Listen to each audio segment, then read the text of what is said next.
Hello. Testing. It's working all right. Welcome everyone to Turning Point USA's headquarters.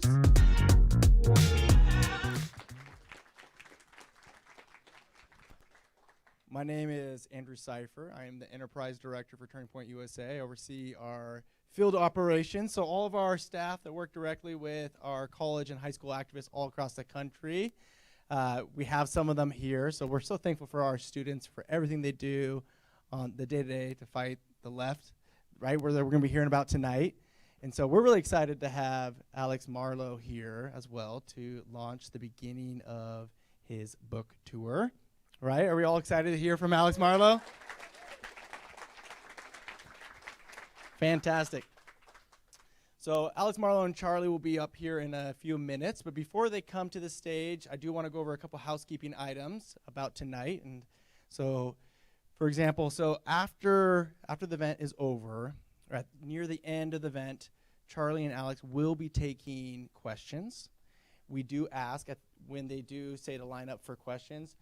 The young man over there with holding the mic, yes, that is where we're going to ask you to line up, starting where he's at, going back towards the wall. Everyone that lines up will be first come, first serve when it comes to Q&A. At the conclusion of the event, we will have a book signing as well. So after Q&A, we'll then roll into book signing. We do ask that everyone stay in their seats after Q&A is over. That way we can transition, prepare for the book signing. So everyone can just stay in their seats for about 5 minutes until we let you know that we're ready for the book signing. That would be preferable. Once we are ready for the book signing, we'll ask everyone to line up in this middle aisle right here, front to back. And we will then have a book signing with Alex Marlow up here at the stage on the front. After you get your book signed by Alex, you're then welcome to walk directly over to the wall where the Turning Point USA backdrop is located for a photo op with Charlie Kirk himself. And then after the photo op with Charlie, we will then ask you to then just walk along the wall, and the same entrance that you walked in, that is the way you will exit. Any questions? All right, well, we're really excited to have you all here, and in a few minutes, we will be having Charlie and Alex walk on up. So get excited.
All right. Whoa. Nice and loud to wake you up. Okay. I promise you this time I have no announcements. But what you're wanting to see and hear from, and that is the founder and CEO of Turning Point USA, Charlie Kirk, as well as the editor-in-chief of Breitbart, Alex Marlow. Can you guys give them a loud round of applause and welcome them and tell them how excited you are to have them here.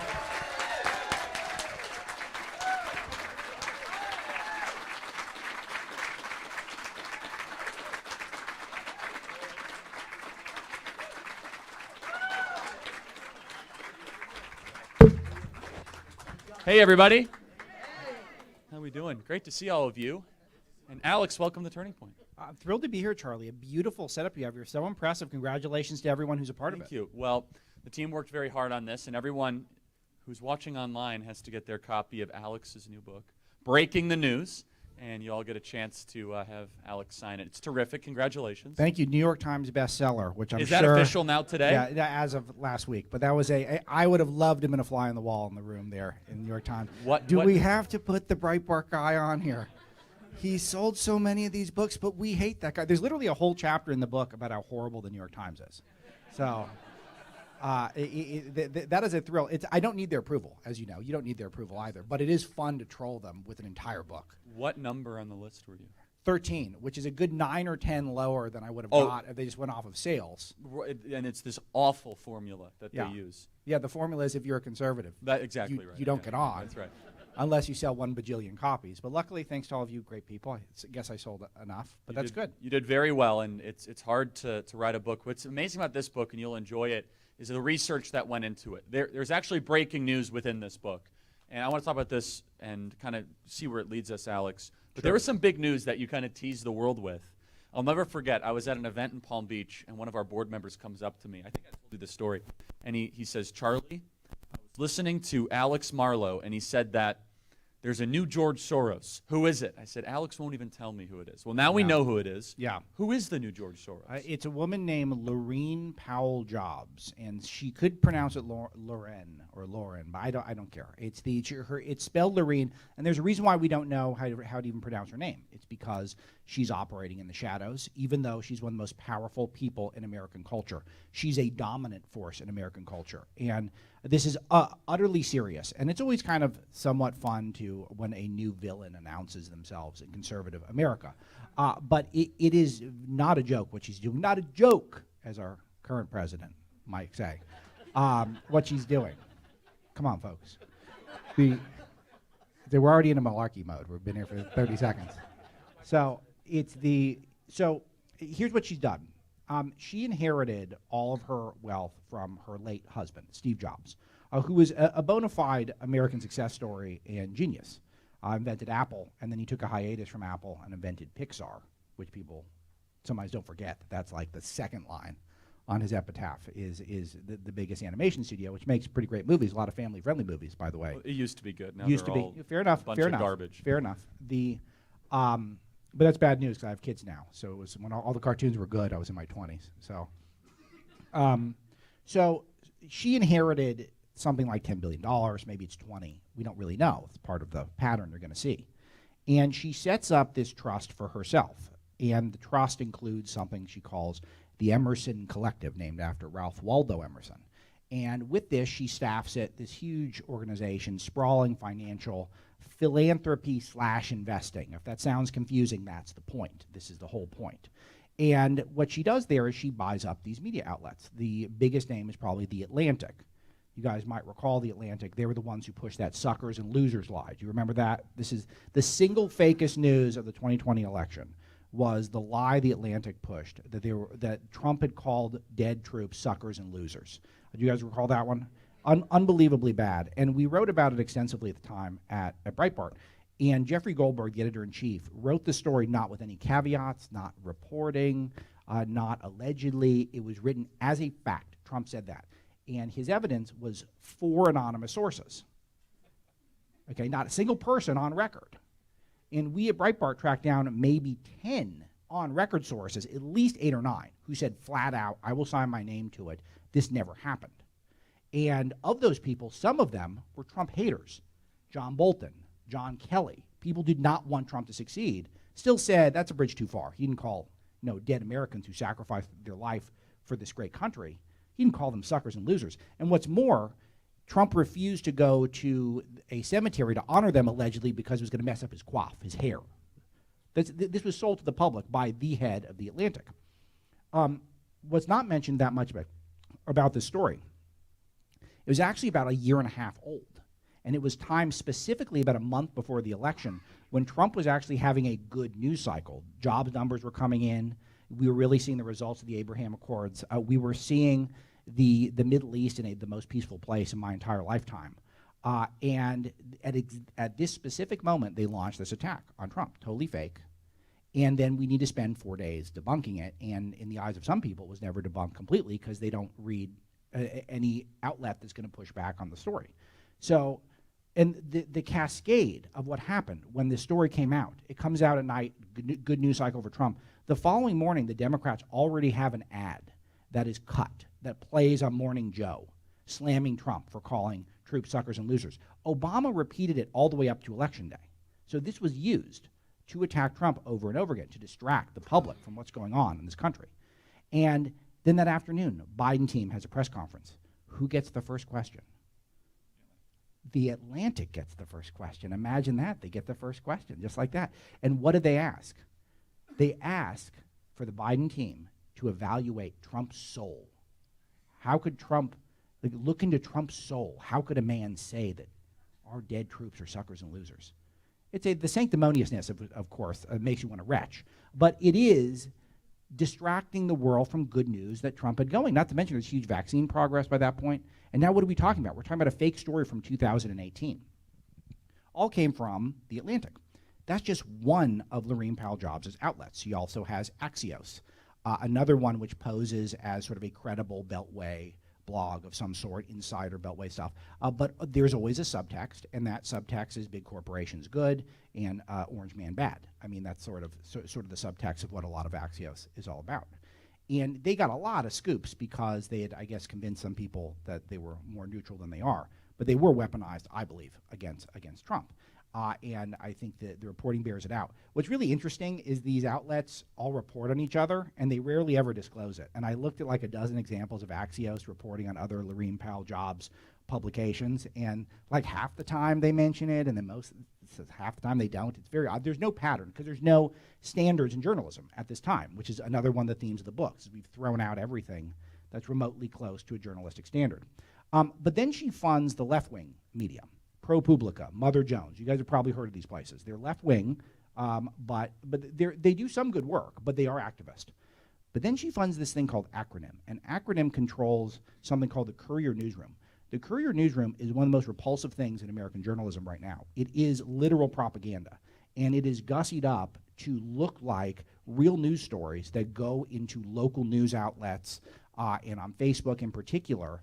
And it is designed to mislead. It is literal fake news. It is Democrat talking points laundered through what appears to be local news. It's not, but it appears to be local news to confuse people and to think these Democrat talking points are actually real life. They're not real life, they're fake. And she does all this stuff. In the meantime, all of these outlets, now this, I forgot, one of my favorites, which is and that's the one most young people here. Yes. Students, you guys see Now This on Snapchat or Facebook. The Now This stuff, they have a whole embed. It's all funded by Laurene Powell Jobs. It's a Laurene Powell Jobs joint. That's what we call it in the Breitbart headquarters these days. So, and that's a millennial focus, viral, but they all push the same candidates, often at the same times. They all push the same heroes and villains, all at the same time. And there's one woman at the top, $20 billion, anonymous, making this massive influence and information play, because you can use these outlets to investigate your opponents too. But she's making this huge influence play. No one knows who she is. No one knows. Did you guys know her name? Any of you? Raise your hands if you'd heard of Laurene Powell Jobs before the book. I'm getting about 4 out of 200. Okay, so there's the math. So 2%. And this is from a super informed audience. So this is what she's doing this, and then you read these articles about Kamala Harris, who's her close personal friend. Kamala Harris, close personal friend. Kamala Harris got no delegates, I think. Can someone look that up? I should look this up. How many delegates? She ran for president for 10 months. How many delegates did she get? I think zero. So she was an insanely unlikable candidate. She ends up as vice president. Okay? Odd. A little odd. Someone so wildly unpopular. Well, could it have been returning a favor for some people? I'm not saying just Laurene Powell Jobs. I'm not saying that she handpicked the vice president. I'm just saying that this is how party politics works. But now party politics isn't just party politics. It's media politics. It is the establishment media that is now directly connected to the Democrats. And this will be what we talk about, I'm sure, throughout the next hour and beyond, because we're going to do Q&A. And that's not a trust the plan code. Okay? When I say Q&A, I'm talking about questions. You got to be careful these days. You never know, Alex. And so what you really uncovered here is this idea, I think, you pulled back what I think is so important of this idea of consent to the governed. We're being governed by people we didn't vote for, that we don't know who they are. We have no way to really check and balance them. So the American system is the greatest system ever created, especially when you talk about massive amounts of land and different types of people and different religions. It's a really unprecedented experiment. And one of the reasons it's worked is because there's always been a check and a balance, an independent judiciary. We have to give you permission to do something very big and dramatic and bold. And really what Alex uncovered here is arguably the most important thing. You can make an argument there's more important things, but really if you control the lines of communication, you can control almost everything else. It's not just functioning incorrectly, it's now rigged against that American system, where you now have a $20 billion woman who most people don't even know who she exists. And I even got the guess wrong. I tried to get this out of Alex. I got to say, this guy is the most disciplined author I've ever dealt with. I must have texted him, who is it, Alex? Who is the new George Soros? Nope, wouldn't tell me. That she is now really able to kind of call shots in what information you are able to understand. I want to just reinforce one other point. Axios, Atlantic, do you know what else they also have very close relationships with? Apple News.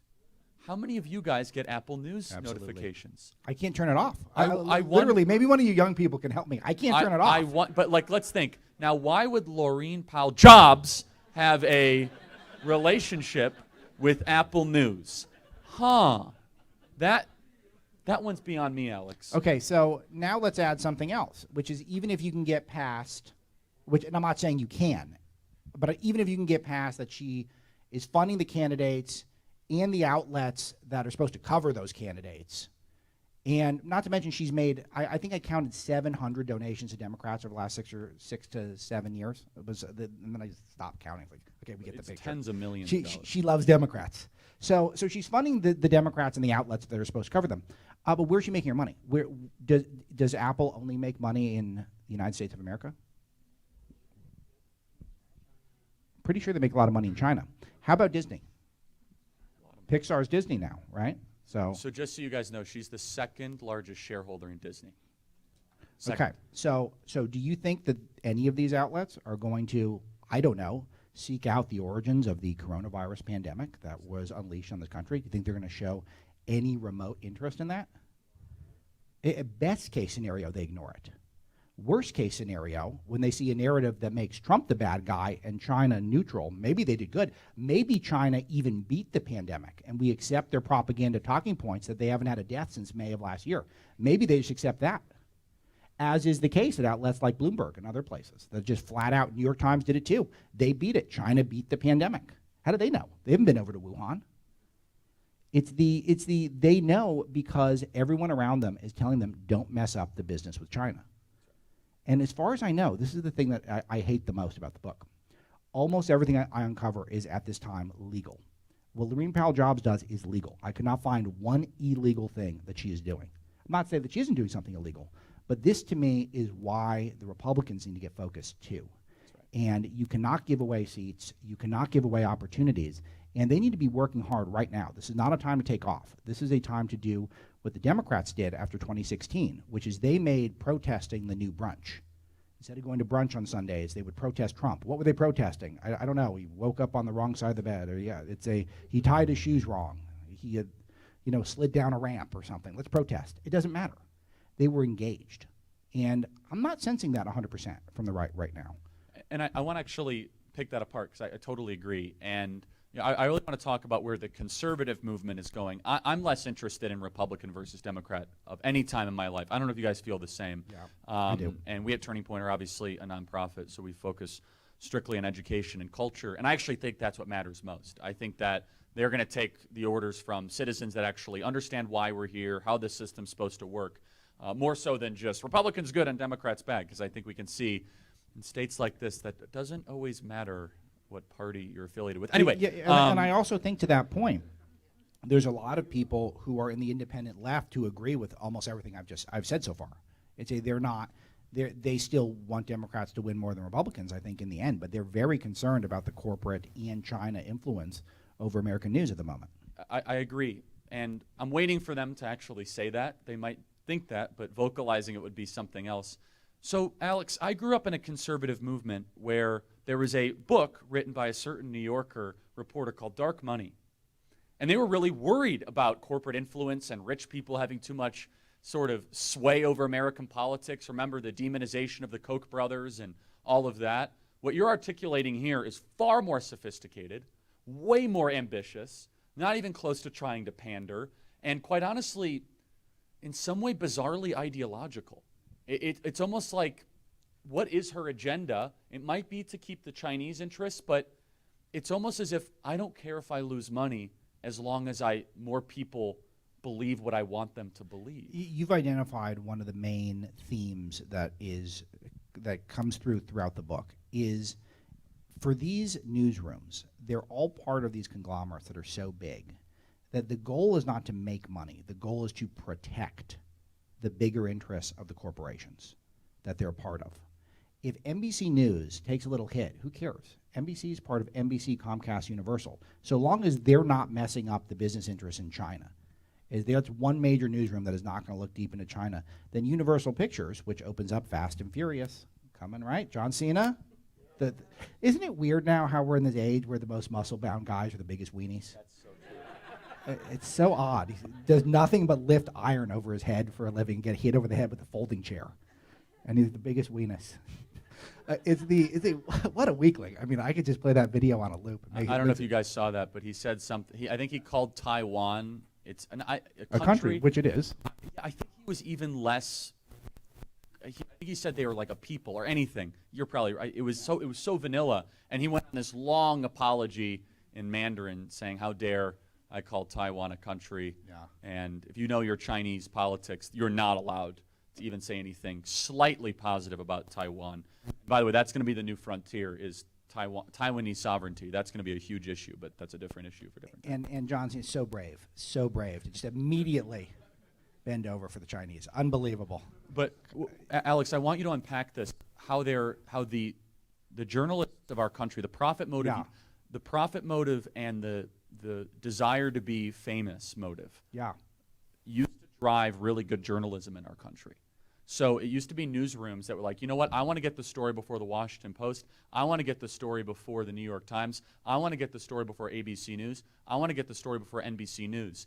And we actually saw some form, and you've all seen the movie, All the President's Men, when Woodward and Bernstein and Woodward, they still go on television. They haven't done an honest slick of anything for the country since Nixon, and they've just rode that forever, right? Where they believed what some would have considered a conspiracy theory at the time, and all the institutional papers were like, you know what, we're not going to run this story. Sure. And the Washington Post, I believe it was the Washington Post, was actually a little bit more of a fledgling paper at the time. They were not a top-tier paper, but they're like, you know what, if we stand by our reporters and we're right, we will now be a top-tier paper, and it changed their subscriber base forever. What you're saying, Alex, is they're no longer driven by the grittiness of Woodward and Bernstein. They're now driven by an ideological agenda. They are, absolutely. And the decisions in terms of what's the best for the bottom line are not just taking place with these people you see popping up on Twitter and on cable news. They're the boardrooms, and the boardrooms are going to make sure the interests are protected. CNN's part of AT&T, Time Warner. You know, you've got, I've mentioned ABC and NBC, and all of these places are just huge conglomerates that are part of it. The Atlantic is one small piece of Laurene Powell Jobs' portfolio. But to your point, Charlie, this is where at Breitbart we got our start with two major stories, and both of them the media told us we could not report. The first was the Acorn scoop with James O'Keefe that many of you guys probably remember, and if you don't, you should look it up, and you should read Andrew Breitbart's book, by the way. You can read mine first, just for now.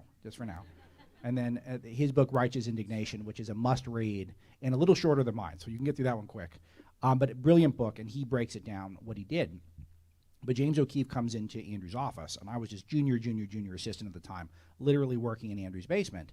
And he says, I've got these tapes of this group, ACORN, the Association for Community Organizing and Reform Now. And I went around and impersonated a prostitute and a pimp. James O'Keefe was the pimp. This woman named Hannah Giles was the prostitute. And ACORN, in every case but one, would help them launder money to start a child sex trafficking business in order to, on film, he had a button camera in his button, in order to pad the campaign coffers for James's alleged budding political career. Every ACORN office but one. ACORN gets a lot of government funding, and they were going to be linked to the census. This is right before 2010. They were going to be in charge of taking the census in certain areas.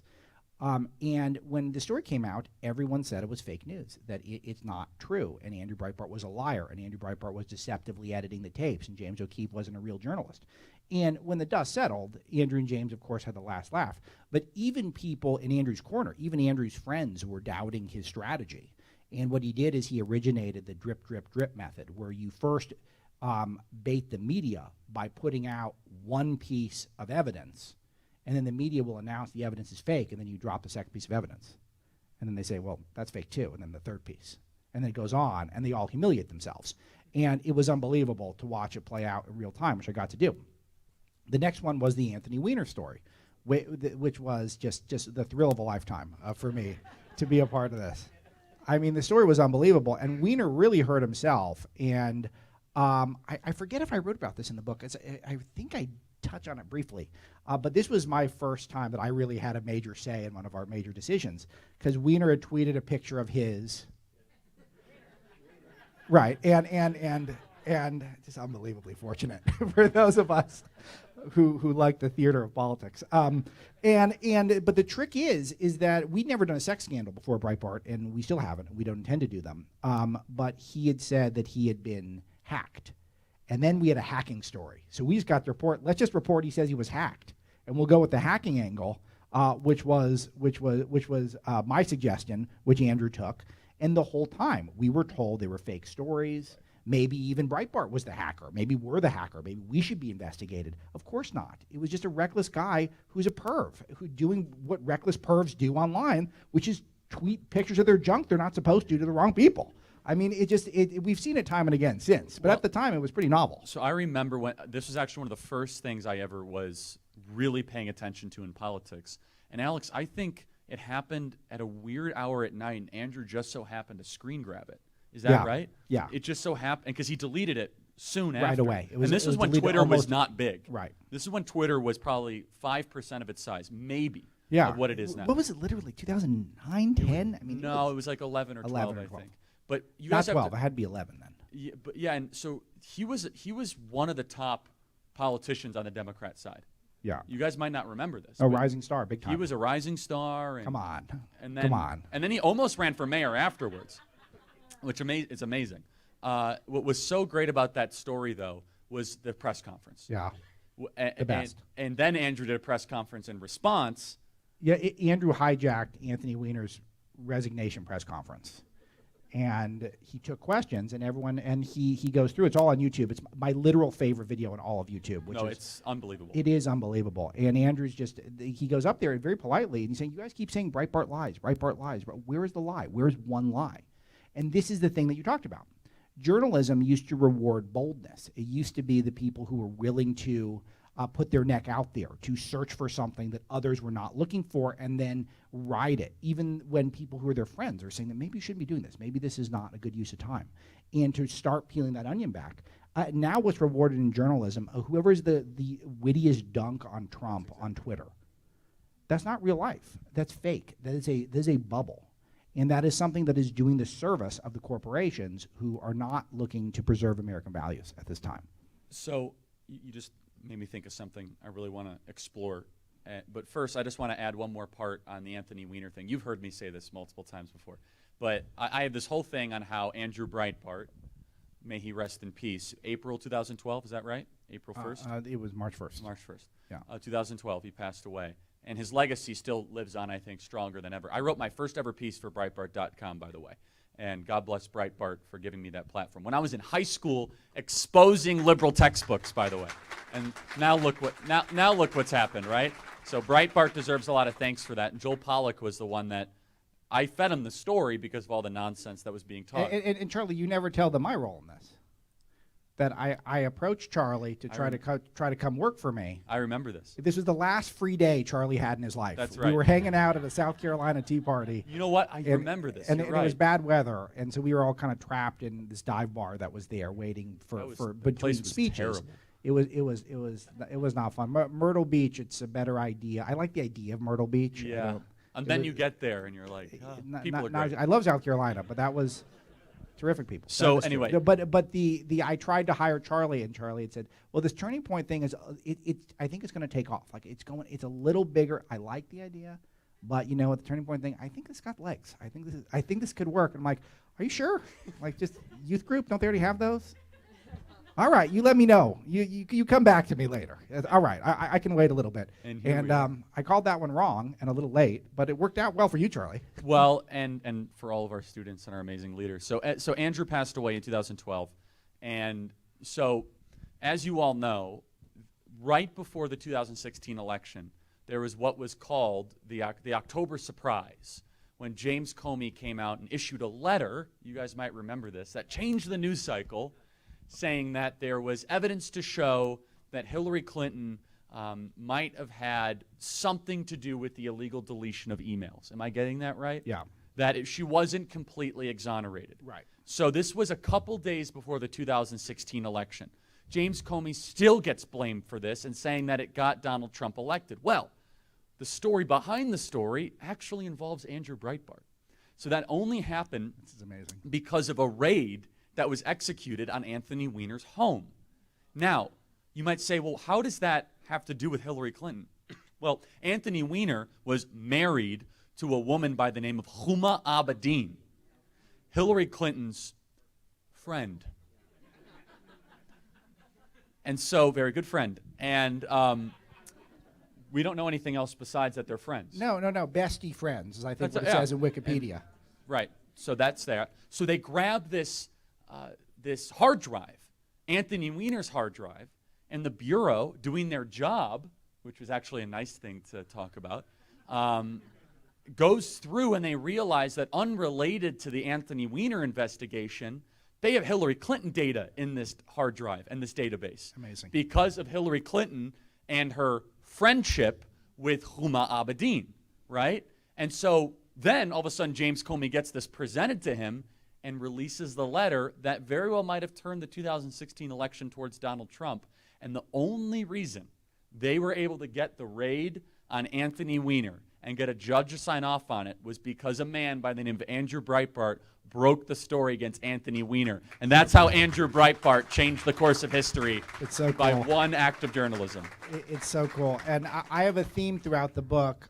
Those of you who've read it will know that all roads lead back to Breitbart. And it's just amazing that I've got to witness so much of this stuff. We really were at the tip of the spear of so many elements of the culture war. And it's just great to see a lot of people take the lessons of Andrew, but more have to, which is what another great service I can do now that I've got more. I've been platformed more since the book came out. People platform me. It is a great thing to evangelize on Andrew's lessons. He understood so much about how the fight needs to take place. He had two modes: jocularity and righteous indignation. Those are the two. The jocularity meaning having a great time, make it fun, enjoy yourself while you're making life difficult for the left. And when the time is right, you got to fight hard and don't give an inch. And I'm pretty mild-mannered personally, and I still never give an inch. And you can do that. You can live that way. You don't have to always be pugilistic and going up to Antifa and putting your face into their face and them hitting you with a frozen bottle of urine or whatever they do. Even though, by the way, those people who do it are heroes, and we should be grateful for those journalists who are doing that on the right. But that said, you don't have to be that person. You can be a mild-mannered person and still be a principled conservative who sticks to your guns and does not give in to the left, which was one of his biggest mottos, which I think he got from Rush, I think. But that the left will never compromise with you. And this cannot be said enough. They are not looking to compromise. They are on a search and destroy mission. And the book, I think, provides at least 1,000 examples of that being true. And he gives Rush credit for that. Yeah. Because Andrew was a liberal until he started listening to the Clarence Thomas hearings and Rush. Right. He was listening to Rush in Los Angeles. May Rush rest in peace. Big shoes to fill, my goodness. And we're going to talk about that, Alex, of all the work that needs to be done. Because Rush in the early 90s, you guys want to talk about cancel culture. They tried to cancel Rush early. Some of you might remember that. They went hard after Rush in 93, 94, 95. And there was this famous 60 Minutes interview where they did with Rush. And they said, "Are you going to apologize for calling women feminazis?" And he said, "Apologize?" He said, "It's true." And it was, and it went all over the place. And of course, I'm paraphrasing, but it was all of a sudden it sent a signal to the rest of the conservative movement of the Neville Chamberlain Republicans to not sue for peace. Right. To actually say, you know what? No, we can stand behind that, and Andrew learned from that.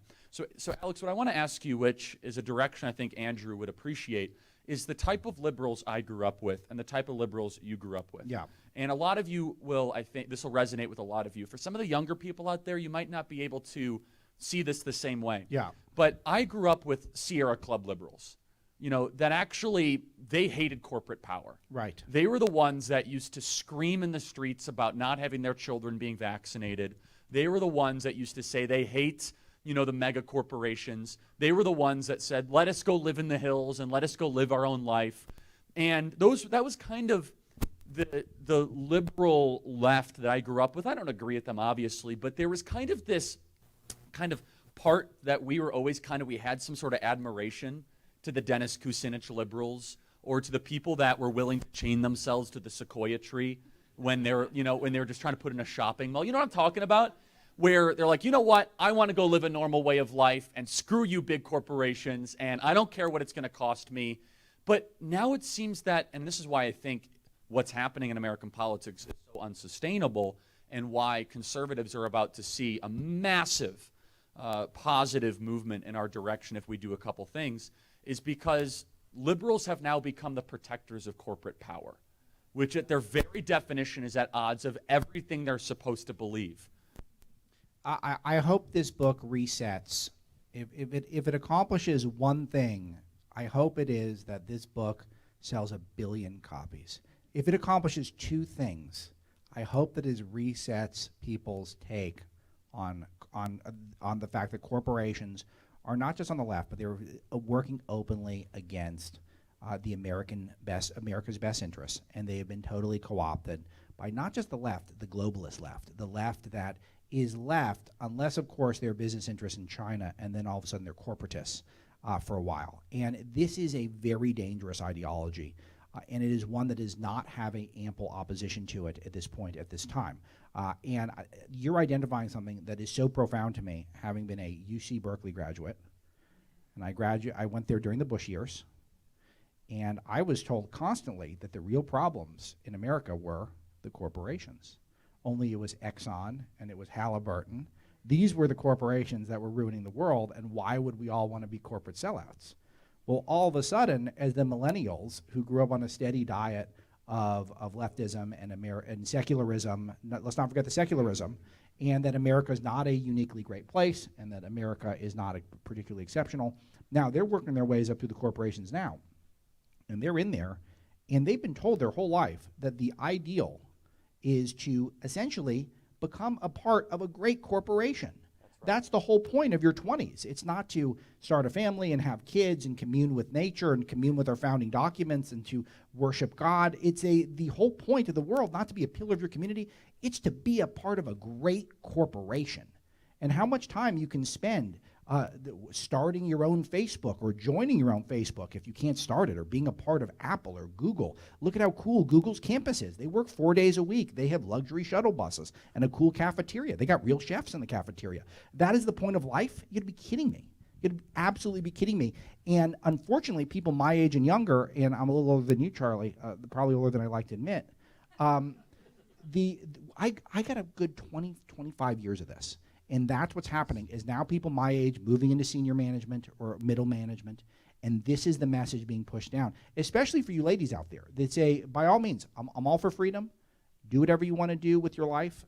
If your goal is to be a super high-powered lawyer, to work at a Merrill Lynch or a Goldman Sachs, or that's what you want to do, do it. By all means, do it. It's a free country. It's a great country that way. But don't be convinced just because the culture is telling you your life is supposed to be about being a subservient to a corporation. It's absurd when I put it that way, but who puts it that way? A few people. Luckily, Tucker's putting it that way. Yeah. There's a few others who are out there, but very few people are doing it. Well, not only that, the corporations are telling young women to go freeze their eggs. Like, oh, you could put that on hold and you can now go work be some cog in a machine and go be totally miserable for 10 years of your life and complain about everything. But here's how they've convinced them to do it, is that the same people that used to go join the Peace Corps are now going to go work for Google because they're convinced that Google is a vehicle for massive social change. How many of you remember people that used to go work in the Peace Corps, right? Exactly. Idealistic. Sure. We're going to change the world. Those people now go work for Google. So the Peace Corps Kennedy people now took over Google, and they say, oh, you can code? Well, now we can code racism away. That's actually what they say. Like, if you have talent, you can go and earn $200,000 a year and go kick Charlie Kirk and Alex Marlow off YouTube, and we're going to save the world together.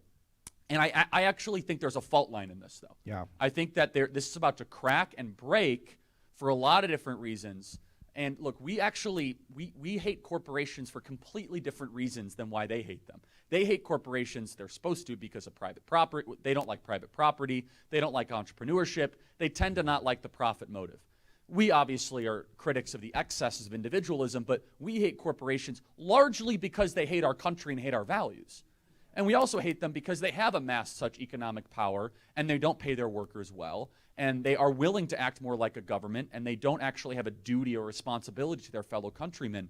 But I think that this kind of rebellion against the top 100 companies in our country, I think it's already coming. And I think I think it's bipartisan. I think that it is something that is going to manifest itself in a way that is truly profound. Do you think that what Laurene Powell Jobs is doing is the spirit of our founding fathers and democracy and one person, one vote? Well, what I think, I just have to say, do you think that with her behind the scenes on her yacht somewhere, it's a gorgeous yacht, by the way. Daily Mail got photos of it. Is it 3 stories? At least. I mean, it feels like it. It's like a wedding cake, but a boat. And do you think what she's doing with her secretly using her inherited wealth, which you talked about brilliantly on your radio show about how that's probably a big factor, that she inherits all this wealth. Do you think what she's doing is the spirit of this country? Of course not. But it's legal. It is legal. And but it's not ethical. It's a big difference. And that's where we have to motivate our Republicans to do something. Well, and we used to trust the journalists to suss this stuff out, but now they're all on the payroll. And if they're not on the payroll now, maybe they will be next time when they get a new gig. Well, and so Laurene Powell Jobs, first of all, I just find it hilarious that she likes Ralph Waldo Emerson. Emerson would hate her. And she loves Malcolm X. She's got a big Malcolm X mural of some sort. Well, he would really hate her because he hated white liberals. And he actually did. There's a whole Malcolm X Black Panther movement against white liberals. So that's really interesting. But if I could just say one thing about the Laurene Powell Jobs, what I mentioned on the podcast, which is I think that the greatest driver in American politics, I just talked to Tucker about this, and it's going to air sometime soon, is I think it's Americans' inability to deal with guilt. And we as Christians have a way to deal with guilt. When you do something wrong, we actually have the mechanics to be able to deal with that, whether it be taking the Eucharist or talking to that person, asking for forgiveness from your Creator. When you secularize a society, how do you deal with guilt? Well, you go give a bunch of money away to activist causes, because maybe that will make you feel a little less terrible for your white skin color. And then you feel guilty for things you shouldn't even feel guilty about. And so the entire pressure on our American political system right now and in our country is a bunch of people that have a lot of stuff, and they can't quite explain why they have that stuff. And so they try to reconcile that with this feeling of guilt that is pressed upon them by the rest of society by funding incredibly destructive activist causes, purchasing the Atlantic, and I think that's exactly Laurene Powell Jobs. So she's the ultimate example of unearned wealth. Now, a lot of people have unearned wealth. A lot of you in this room, myself included, had some unearned advantage. If you grew up in a home by parents, you didn't earn that. You were born into that. But at some point, you kind of turn the corner, if you will, from unearned to earned. right? Where you take out debt in your own name. You're like, okay, 18 years you paid for me. Now I'm on my own. She never turned that corner. You see, she never had to do the thing where she had to sign on a dotted line, and it was her. She married well, congratulations, and she got a disproportionate outcome for marrying well. So she doesn't know how to deal with this money. So she sits in a room with her accountants, and they say, well, you're worth $20 billion. And she thinks to herself, well, that was just basically given to me. She never had to reflect back on the firing she had to make. She never had to reflect back on Steve Jobs feeling sick to his stomach, being kicked out of his own company. She never had to reflect back on changing a product before a product launch. What I'm saying is she had no skin in the game in that money. So therefore and I'm not saying it should be illegal. I'm just making a simple ethical argument of why she acts this way. Where all of a sudden she has a $20 billion parachute and there's no memory of why she has it. Where if you talk to any other entrepreneur, it's like you talk to her husband, he'd say, oh, no. I remember that $20 billion, I'm going to try to preserve some form of that because I know why and how I got it. Yeah, and this is a phenomenon that you've identified that will continue to play out in this country the way it is now. And I'm not saying that we don't want people to have the ability to earn. And we love this. We love the rugged individualist spirit. We love it that an individual of exceptional aptitude and drive can achieve in this country. That's amazing. But your identity shouldn't be a cog in a corporate machine. And if you do happen to amass all this wealth, and for it to be used, these people that have so much money, it's unfathomable. For them to continue to put that money into their causes that are political is incredibly dangerous. And I'm not saying it should be banned, but it does need to be identified. Take what Mark Zuckerberg did during the election. And I'll tell you, the supervillains of the book is big tech. They're the overlords over it all. They're called the masters of the universe in the book, because that's what they are. And never have a group of unelected people, not saying we want to elect people to businesses, but they're unelected, they're anonymous, we don't know who they are, and they're unbelievably powerful. It's never happened in the history of the world that these people can make your business sink or swim. You know what, if they turn off Breitbart right now, they could just say, we're done with these guys. They're complaining about me too much on all the tech platforms. That would make my life very difficult. Wouldn't put us out of business because we're big enough. But now picture the next Breitbart, knowing that they're going to go into those headwinds. I don't do much on YouTube. You want to know why? And I'm embarrassed to say this. It's because I know YouTube is going to get, if I have a level of success, YouTube is going to take a dial and they're going to turn it down because YouTube's Google. And I see what Google does to Breitbart. Breitbart's traffic from Google to Joe Biden's stories got erased, literally to zero. May of last year, they literally flipped the switch and said no more Joe Biden content to Breitbart, period, from Google, unless you add the word Breitbart in it. And this is something that the tech giants are doing. We don't know who's doing it, but we do know that they're all worth incalculable amounts of money, and that money is getting spread around Democrat candidates, left-wing causes. Mark Zuckerberg is the poster boy of this with his election integrity effort, which was a big head fake. This was like the MTV's Get Out the Vote.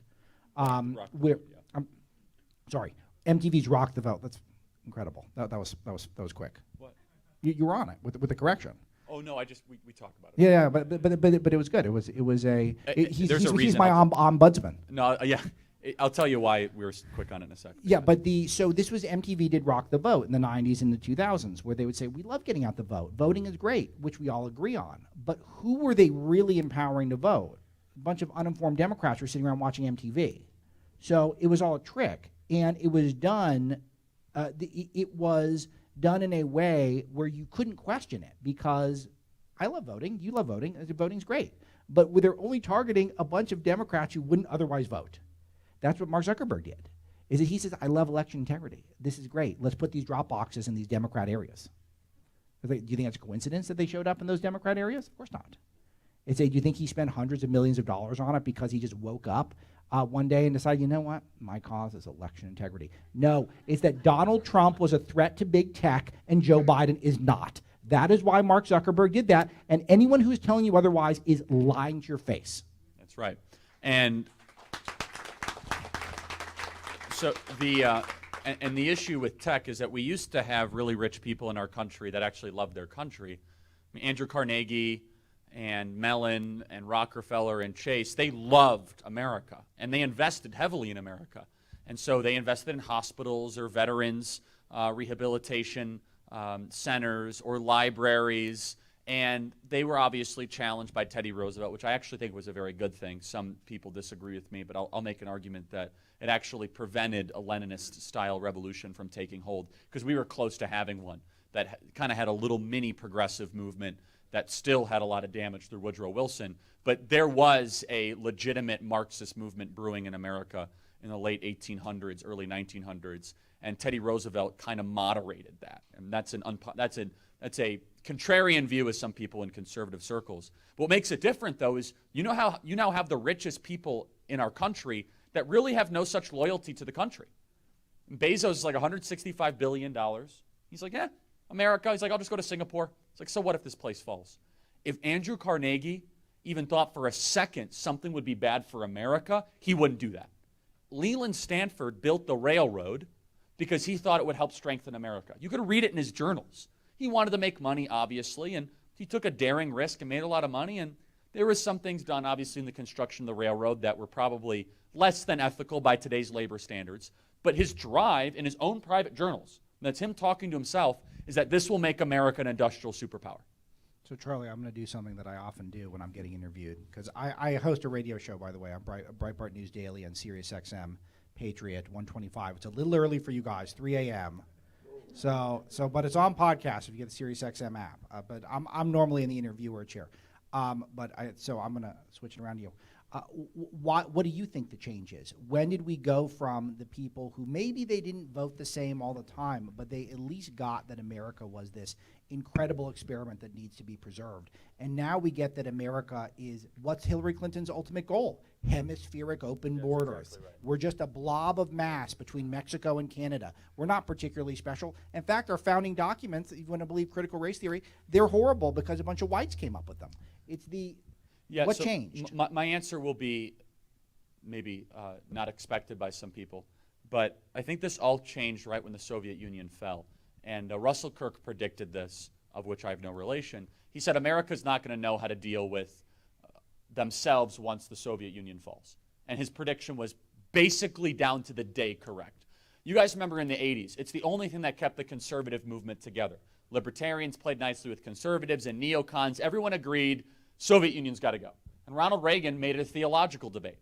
He said that we get our rights from God. They don't believe in God. We are going to win without firing a shot or a missile. And we did. And so then the Soviet Union falls, and H.W. Bush was president. And so then what kind of came was this moment of, and it really was never described like this by historians, but it was almost like, well, now we can kind of indulge in the pleasure of being the world superpower. So we then started to look at America and the corporate class, which then, of course, Bezos and Gates were a disciple of, as a colony, not as a country. So what did we do in 1990? In 1991, we passed Mass Immigration Act with Ted Kennedy to bring 1.3 million legally into our country every single year. 1.3 million people legally into our country, which, of course, was a handout to the Chamber of Commerce and to left-wingers that wanted to see cheaper votes. Well, then what did we happen a couple years after that? Well, we ratified NAFTA, a massive free trade agreement that deindustrialized our country and had a sort of hemispheric sort of equilibrium. And then, of course, in 1999, I call this, by the way, the four horsemen of the 1990s, when baby boomers betrayed America, just so we're clear, right? Where baby boomers in the corporate class decided to put their own corporate profits first and not their country first, and did the opposite of what Dwight D. Eisenhower would have done. No offense to baby boomers out there, it's just true. That the people in charge that were making decisions, they made four awful decisions. In 99, it was Glass-Steagall. Like, let's all of a sudden merge commercial banking and investment banking, which was a disaster. There is no argument for it unless you're an ideologue. There's no argument unless you believe in slogans more than what's good for the country. Then finally, China is an acceptance in 2001 to the World Trade Organization. So from 1991 to 2001, we brought China into the World Trade Organization, we ratified NAFTA, we tripled the amount of legal immigrants we brought into America that had no sort of language assimilation, cultural assimilation, and then we also repealed all of our banking laws to have cheap money flow through our country. So what happened, Alex, was that Bezos and Gates and Sergey Brin, they're all students. They grew up looking at that as the way you run a company. And that was a lot because we didn't have the Soviet Union as a hedge.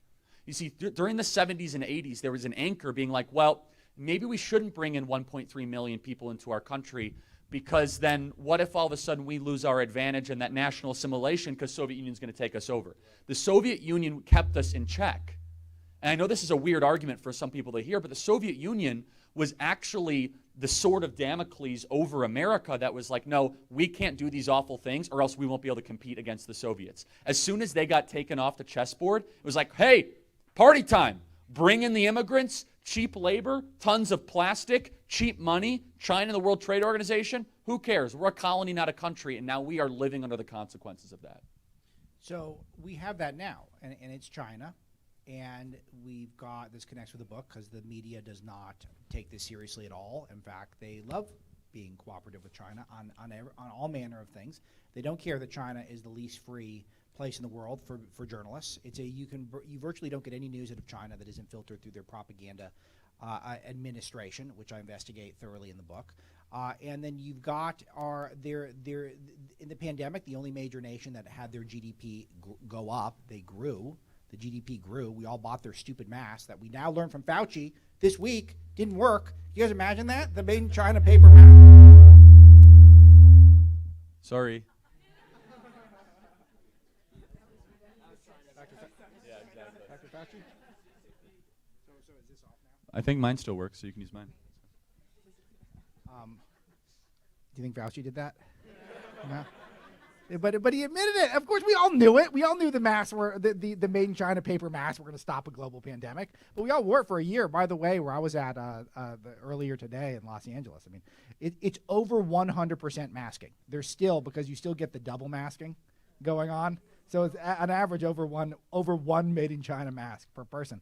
And so what do we do? Because the sword of Damocles, we should be acknowledging it, Charlie. But why don't we see it? Is it just as simple as the almighty dollar? Well, yes, and then I want to get to some questions, which is, I've done a lot of thinking about this. I don't know the complete answer. I think the secularization of America played a lot into this. I also think that there was this very slow moving of the framework of what it means to be a model citizen, where the ultimate value of being an American was not acting ethically and having a lot of children and being beautiful to your church. Well, slowly, it was almost like a slow motion move where all of a sudden it was like, who has the most amount of plastic? And that's never been what made our country exceptional. And that's kind of what was sold to us. It's like, no, I got more plastic than you do. I'm a great American. It's like, no, actually, our country was the most prosperous country ever because we had some non-negotiables, which was like, hey, we actually care more about whether or not we're having children in our country than we have self-storage units full of stuff we never wear and we have no attachment to. So I want to get to some questions because they're eager. Can I say something? Because I know the motto here, Turning Point, is Big Gov sucks. And Big Tech sucks. Yeah, and now we should add Big Corp sucks. Yeah, so we're going to keep adding to that little sign. Big Corp sucks. Well, and I think this is where I think you and I together can make a point here, particularly for young people, is you can love capitalism without loving corporatism. You can love capitalism and not believe your identity should be some part of one of these major conglomerates. And you can love capitalism without loving materialism. That's exactly right. And I love nice stuff, and I want to have nice stuff, but it should be, you get it methodically. You don't just get nice stuff for the sake of nice stuff. It should have a purpose. It could be a treat to you, and try to support the businesses that are, not a bunch of plastic crap from China. But it's not just going to be plastic crap from China. It's going to be cheap infrastructure from China. It already is cheap generic drugs from China. We need to be talking about this stuff on a constant basis and pushing back because we're already in the hole. It's going to take decades to uncouple ourselves from China. But we have to start now. And let me give a good place to start. Got to boycott the Olympics. No Olympics in China. Absolutely no Olympics in China. No way can we legitimize them on that level. So let's get to some questions here, and then you guys online, if you're watching, you can email us freedom@charliekirk.com. We'll try to take one or two there as well. And it's kind of a war on bigness, which is I'd love to have that conversation with you. Let's get some questions. Okay, sure. So you mentioned earlier Laurene Powell Jobs and how nobody had heard of her. And so we had a show of hands. And so I have another question. It's a Supreme Court decision called Packingham versus North Carolina. Is there a show of hands of anybody that's ever heard of that? Okay. You got me. That is a 2017 opinion, a unanimous opinion by the U.S. Supreme Court. And in it, it mentions specifically Facebook and Twitter, and it defines how freedom of speech is going to be protected moving forward. And so you aptly mentioned the word deplatformed and the YouTube algorithm. Packingham says that their platforms are the public square, and speech is protected in the public square. Not only your right to speak it, but my right to listen to you say it. And so if I read it correctly, this is the end of Section 230.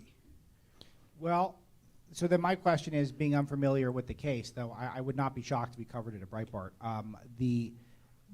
My question is then, how do we bridge the gap? Because clearly, culturally, these platforms are doing whatever they want, and no one is holding them accountable, left, right, or center in Washington, regardless of what the letter of the law says, which is my whole beef with big tech in general, which is that the letter of the law is that, sure, they can, so long as the laws are where they are right now, they can censor whoever they want until the laws are reformed.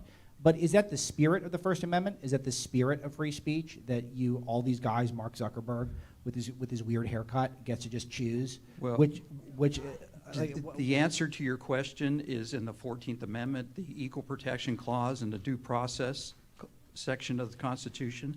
It says nobody can take away your fundamental liberties without due process of law and equal protection. So if they're deplatforming or shadow banning you, they got to be doing the same thing to everybody else. And due process means you get to your day in court, and so you get to make your case before something that resembles a fair tribunal, and then get justice on a case-by-case basis. So the enforcement mechanism is in the 14th Amendment of the Constitution, and that's what was passed, by the way. So here's the thing, though, is that I'm a journalist and a talk show host, and what power do I have personally? Because it seems like something that would have to go through the courts, or at least go through our lawmakers. And how come none of them get it if what you're saying is true? And it sounds very reasonable to me. But why don't the Marsha Blackburns and the Haggertys and the Tom Cottons and the people who get this stuff, why haven't they done anything yet? Because the legal profession, there's people within the legal profession that know what I'm talking about, but they can't say anything because of the coercive control of how they're regulated by the state bar. Interesting. They'll lose their license to practice law. Did you say this was a U.S. Supreme Court decision? Yeah. Everybody from Ruth Bader Ginsburg to Clarence Thomas unanimously said, and named specifically, Facebook and Twitter their platforms are the public square where speech is protected. Okay, well, That's if you send me an enforceable then. email, alex@breitbart.com, I will look into it. Yeah, I'd like to look at your document too. Yeah, I would love to look into it more. Thank you. Yeah, I'm guessing, though, unfortunately, that there's something that is preventing that to become the law of the land. It sounds great, but I don't have the benefit of having the details in front of me. Mises University, that's a fun place. Welcome.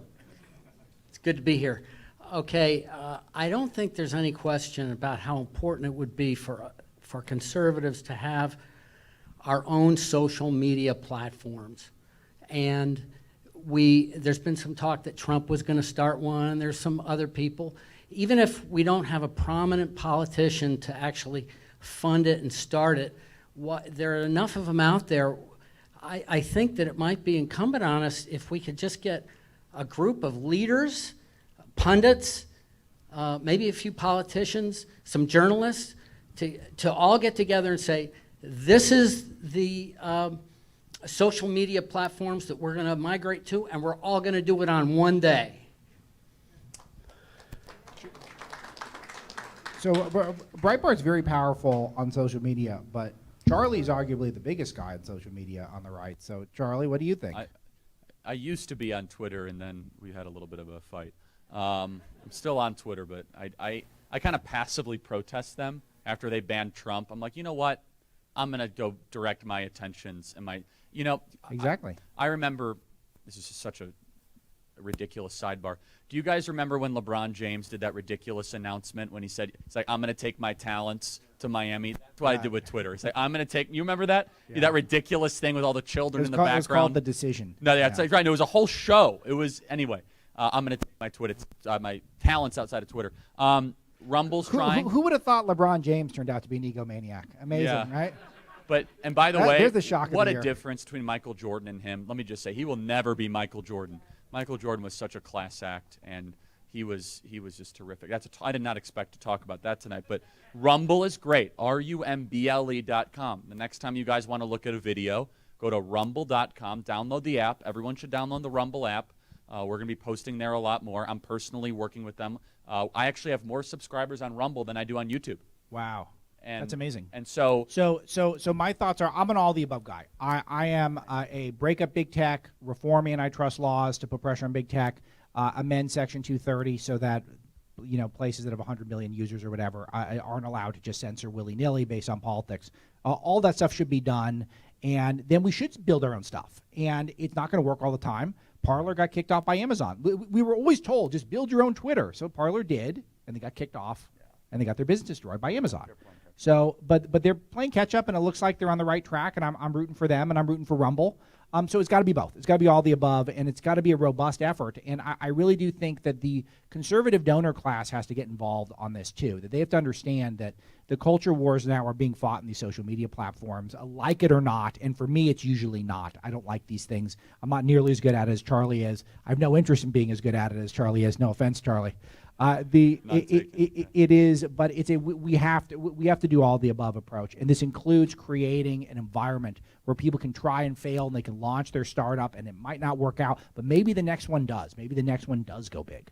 Well, and I'll just add to that as well. There is we're pretty good at kind of seeing the next move. It's 5 years from now, if we keep this pressure on, considering the first two questions in line were about big tech here tonight, I'm confident there's going to be a change. There's 75 million or more of us that are displeased with this current corporate oligarchy, and you just saw Peter Thiel put some money into Rumble, which is a great sign because that's an institutional investor that picked Facebook early. And so, but I think the real fight, and this is what I would have loved to see the state of Arizona do, but whatever Arizona's doing right now, I don't know. That's a different forum for a different time. Come to Freedom Square at Dream City Church this coming Tuesday, because we're gonna talk about that, because it's all Arizona. That's kind of our Arizona night, right? Because we're gonna have a lot to say, everybody, about Arizona, because I'm not happy about that. Is the states need to be going after these tech companies big time. Ron DeSantis is showing the playbook. The states have a ton of power to say, no, you can't mine the data of our citizens. You just got to put pressure on these companies. These are trillion-dollar companies that are making money off of you. Only addictive drugs and social media companies call the people that use their products users. Think about that. That's pretty good. Well, by the way, what's a football Saturday like at Mises University? No, so that's an institute at Auburn University that's named after Ludwig von Mises. Right.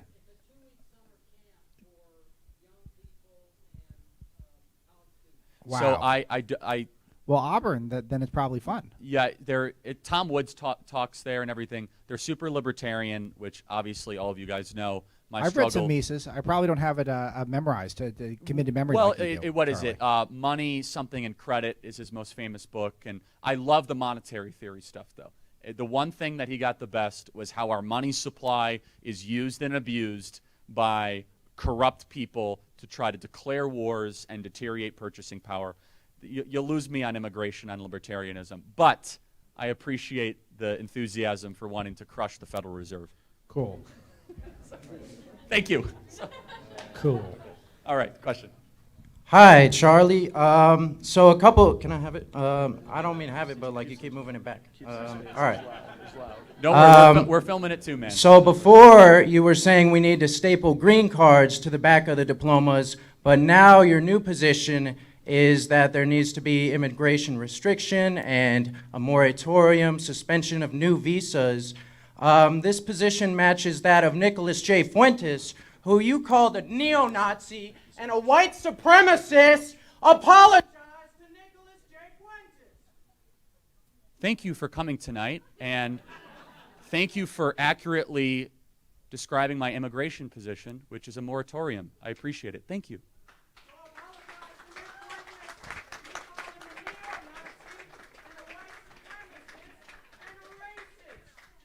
You know, I haven't heard that name in quite a long time. Thank you for coming tonight. What is the Thank you. what is the, just out of curiosity, what does the apology accomplish? I'm just out of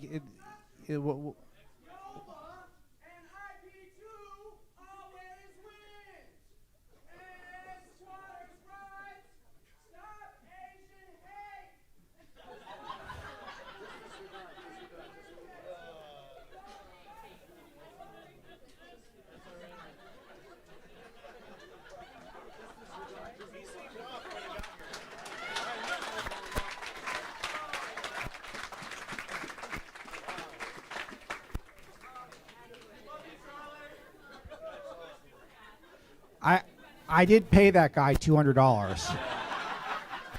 The entertainment factor was just too high. Only $200, Alex? Yeah. What is the? You think I got ripped off, or do you think it was a good deal? No. What is the? Are you not allowed to change a position over time? Like, is that where we're at now? Like, where you're not allowed to say I got one wrong and yeah. I mean, look, as I said, I was in a previous life idealistically libertarian. It's kind of hilarious how those two kind of connected, as I preemptively said to the Mises guy, yeah, you know, I don't like the immigration thing, and get screamed at. But look, I think that one thing that we as conservatives must continue to be defenders of is improving one's life and saying that I now think more deeply about certain issues and that I have learned more about those issues. And I think that's actually a really healthy thing for human beings. I think it's actually a leftist quality to say that I'm going to hold you accountable to who you were in a previous life. We call that Amen to cancel culture, right? And by the way, that's what's done. And I experienced that at Breitbart, where they complained about certain things we were doing on the left, and most of them are wrong, but one or two of them are right. And so I tried to adjust those things, and they just hate us more. They hate you more if you actually listen to the constructive parts of their feedback. So we can't get caught up into that, but obviously that wasn't the point of that conversation. The point was to get you to apologize, which is... It kind of felt like an extortion attempt. Ground. Like, I'll stop screaming like a wild person if you apologize. Like what, do you work for the Atlantic or something? Okay, this is going to be, he's going to be back at my next speech. Apologize to Laurene Powell Jobs. You said she was like Soros. She's not a man or Hungarian. Well, and stop Asian hate. Which, by the way, who are the Asian haters? Yeah. I got to tell you, at Breitbart, we've run 1,000 stories, probably 100 of them sent by you guys, how the Ivy League and the UC system discriminate against Asians. This is the most surreal news cycle ever. I'm watching the elite liberals in America hate Asians more than any other group. They're the ones who are saying we need to take away the standardized test. Too many Asians are thriving in this environment. And then now they're the ones who are lecturing us on Asian hate. And then where's all the Asian hate taking place now, Charlie? Democrat-run cities. Every single example in Democrat-run cities. And again, this is Charlie's problem and Trump and probably that guy out there. I mean, it's the... If they're serious about it, they should repeal affirmative action if they're serious about stopping Asian hate. It's unbelievable. You can't have a news cycle that is more tone deaf, in my opinion. But look, if enough of these tech outlets just announce stop Asian hate, then it all of a sudden becomes a lefty cause. Well said. Next question. Now, you got to outdo that guy now. I can't follow that. I'm sorry. No, my question is boring, I guess. But do journalists require a state or federal license in order to do what they do? And I require a license to do what I do. And in my license, they say if you commit fraud or you lie, you will lose your license, and you can't practice that anymore. And I figure that holds me accountable for what I say. And you would think that journalists would have some sort of accountability. I don't understand why they don't have to be licensed. Can you explain that to me? I can't explain it. The only problem I have with that is that who's going to be in charge of giving out the new licenses? It's who's going to be the licensees. It's going to be the same establishment that we're complaining about, unfortunately. I do wish that there was a clearer delineation between rights that should be states' rights and rights that are federal rights. I think we all embrace that. It's not just because it's in our Constitution, but also because it makes red states look a lot better when that happens. If you guys hadn't watched the last few months of what's happening in America. But unfortunately, I don't know. This is another one of those questions where it's a fundamental, and I feel like the waters are so muddied right now that it's very hard to rein this stuff in. I've been spending a lot of time in California, which actually had a budget surplus last year because while many Americans were told to stay home, big tech was just working from home, making more money than they've ever made. And so the tax revenue was huge in California. And so what's Newsom doing? He's doing a vaccine lottery where he's paying the citizens with their own money to get the experimental vaccine, which is like he's like paying them with their money. Look, we'll give you some of your money back if you just get this vaccine. Are people really lacking information on the vaccine at this point? I think people have made up their mind. I think people have made intelligent decisions on the vaccine. And what else is he doing now? He's doing a reparations commission. Charlie, was California a slave state? No, it wasn't even a state, actually. So, in fact, if anyone should pay reparations, it should be Mexico, because a lot of Mexican military was actually occupying most of California. You should apologize to Mexico. Before the Catholic missions basically used to be California.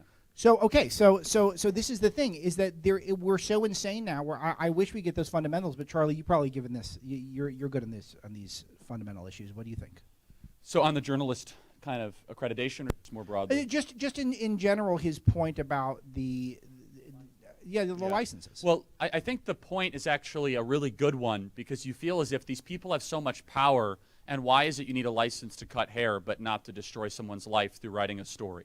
And I think that's actually the good intention. I agree with Alex wholeheartedly, which is there is something exciting and I think moral and good about anyone being able to be a journalist, right? That you could just pull up your smartphone and be able to ask questions of Laurene Powell Jobs next time any of you see her at the local yacht club. There's something that's actually really exciting about that. With that being said, I don't think it would be a good idea. I do think, though, that there should be, and this is the way that you can kind of circumvent it, which is what's happened in the right-to-work states, which is you have a private licensing organization of a quality of a carpenter or a plumber. So it doesn't need to be government mandated, but it's like, no, this person is a blue-chip reporter and people will know what that means, and you'll only talk to them. This is already happening naturally, where Alex and I, there are certain reporters we will not talk to, and we've already delicensed them. There's no need for that to be done through some government agency. Does that make sense? Like, you're a total scumbag. Yeah. I'm not talking to you, and like you might as it doesn't matter if you have a license or not. And I think that's actually part of what Alex does in this book is kind of exposing people of who to look at, who to trust, and who not to trust. Yeah, unfortunately, this is definitely a lesser of evils decision. It's put the licenses in place, and we all rejoice until the licensees or the people in charge of giving the licenses are compromised, which will happen. Or we just do it now, which is kind of not great, but is potentially better so long as we keep empowering those independent conservative, and not even conservative, by the way. There's a lot of great reporting coming out of independent people on the left who are willing to stand up to the anti-war people. Totally. Especially. It's the person who is probably quoted most frequently in the book. I don't know if he is in the final draft. In the first draft was Glenn Greenwald, a guy who I disagree with on probably more than half the stuff, but the guy has integrity, and he is very open about what he believes, where he's coming from, and he brings the heat. He brings the facts and the data, and he's not and again, also mild-mannered. Like, I love that personality in people who are mild-mannered but do not back down, and you got to bring it if you're going to debate them on stuff.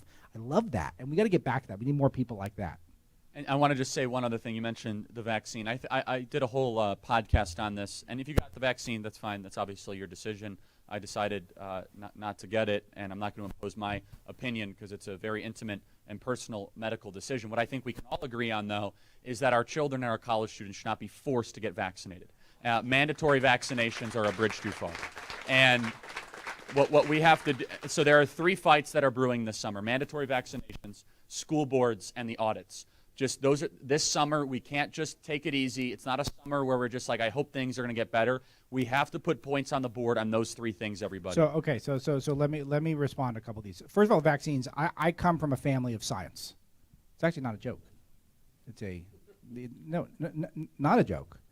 My wife's family are all scientists, and most of the doctors in the family are getting the vaccine.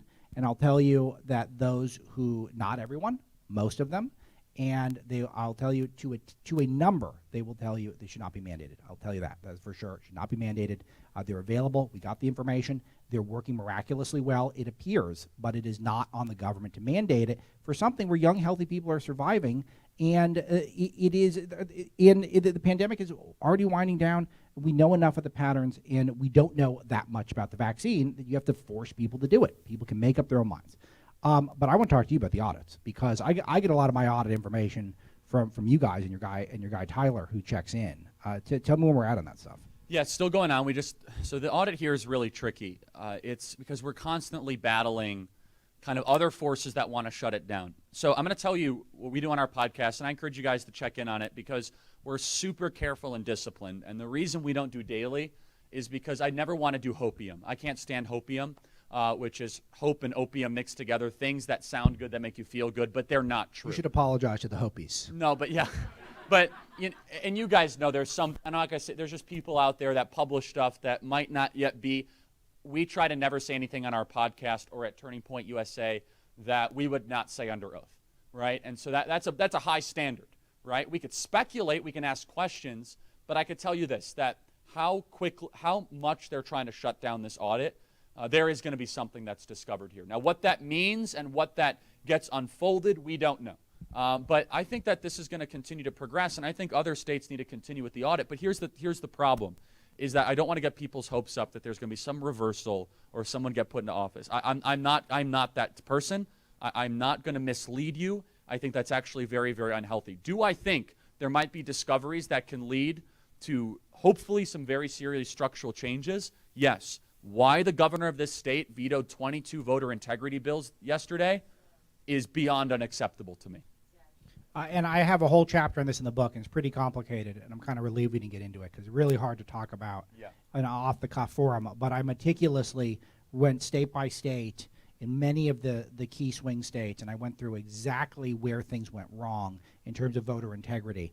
And if you're looking for the spy thriller, Dominion was created by Hugo Chavez and bought by the Chinese and put in Frankfurt, and they were flipping votes. You're going to be very disappointed. I found none of that. But I did find infinite amounts of impropriety that needs to be examined by any responsible American, not just Republicans. Any responsible American should be very curious about this stuff, because it is a very dangerous game we're playing if our people lose faith in our elections. And we've had a couple in a row now where each side thinks that this was not legit, and that's not good. It's really bad. It's very unhealthy for the Republic. So let me tell you where I think we need to focus our energy and where I think the audit is going to lead to more questions. So here's my opinion. I don't think the audit's going to give us answers. I think it's going to give us a list of more questions. And that's a good thing, by the way. More questions and knowing where to go is a very healthy thing. So what questions are there? I think it's going to be around voter rolls, ballot practices, mass mail-in balloting, signature requirements, ballot custody, how votes are counted, who counts them. Those 7 things I just said, I think we need to zero in on.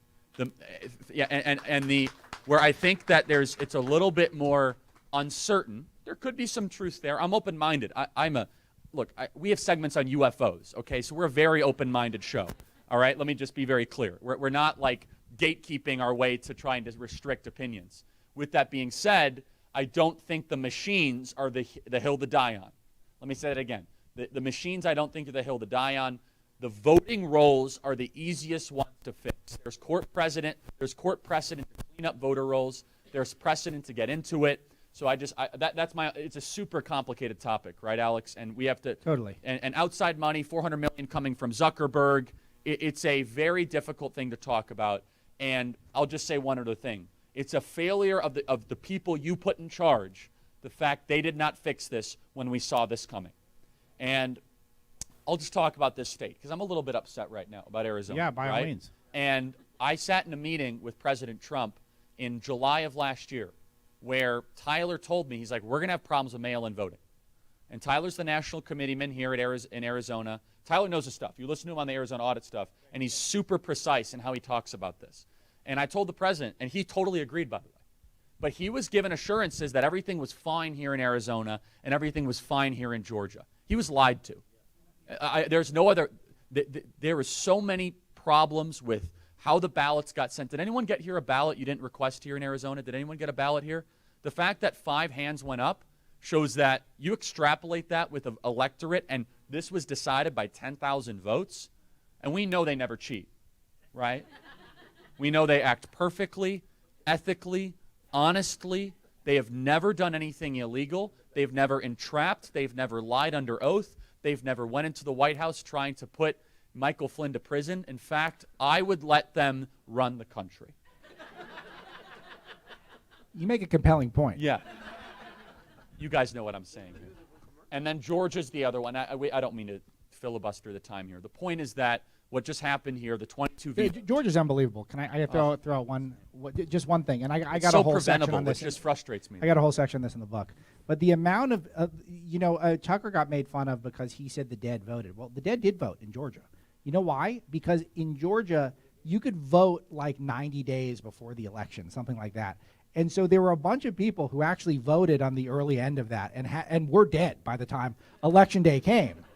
It's because Election Day is now like election quarter in the state of Georgia, that's a high integrity system. Let's just vote for 3 months. Why not 6 months? Why can't I vote already for 2024 right now? Like, why cap it at 3 months? It's such an arbitrary number, and it's a number set by people who want to have the maximum amount of time to community organize the vote, and to get all these people who, alive or dead, to vote early and vote often.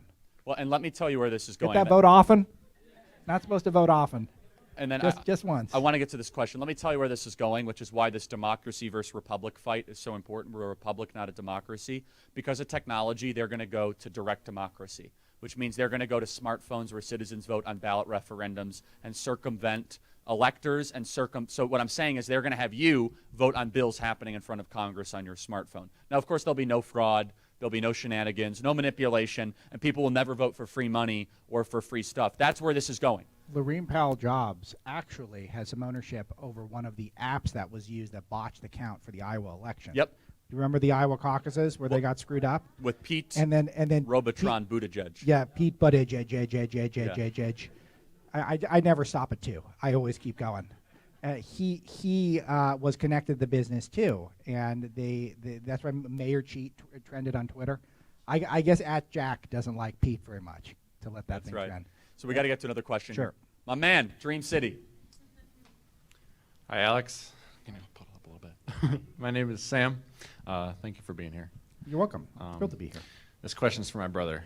He went up to Seattle after going to Walter Cronkite for 4 years, and he's turned to the dark side. So my question is it's going to be generic to wrap it up.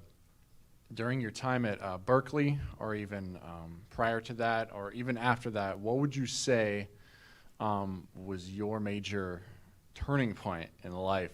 What was a time you had to sacrifice something you may have wanted to do with your heart or with your mind, but your heart was putting you elsewhere, and There's a going on couple what you're of involved in now. Yeah. Thank you. And for me, it was pretty easy transition.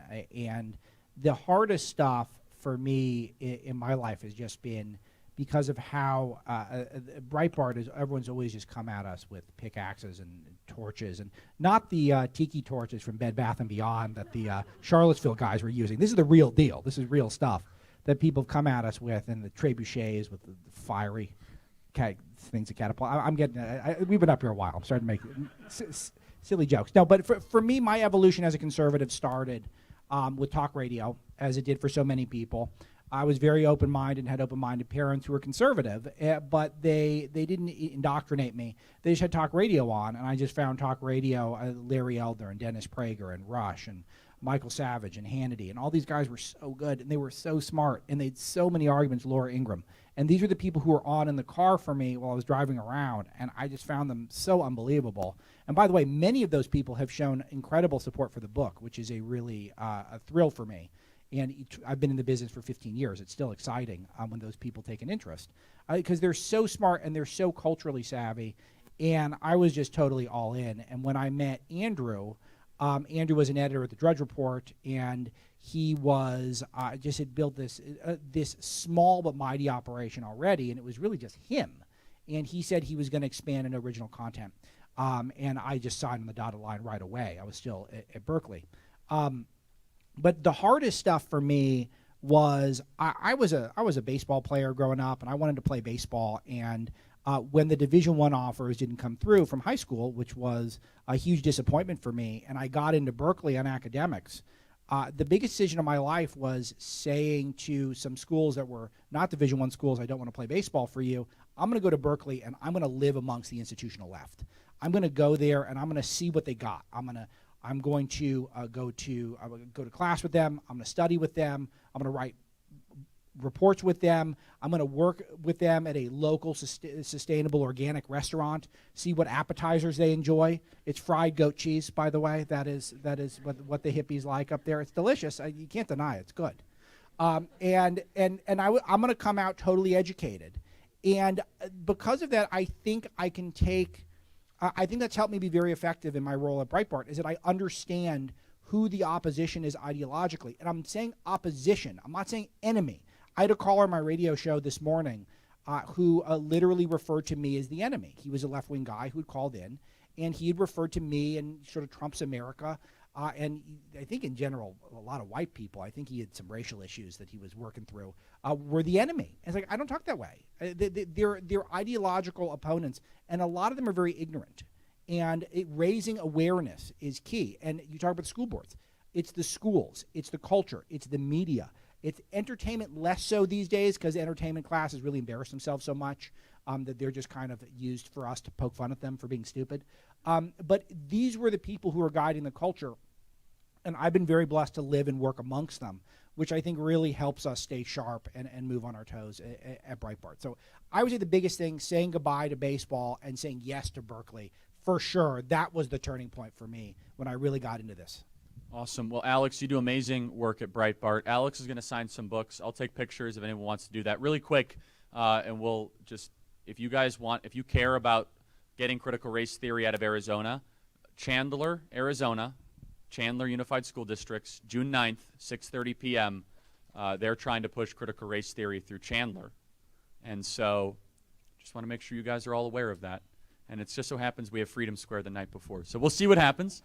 And I will be here to take pictures. And anyone watching online, books are available wherever books are sold, so you get it at your favorite place. If you go to breakingthenewsbook.com, you can get a signed copy. It costs a few more bucks. You're going to be right here. We're going to change this. I'll be over there. Online, thank you guys for watching. Check out the Charlie Kirk Show podcast. Email us, freedom@charliekirk.com. You got a book, a talk, and a show tonight. So God bless you guys. Thank you.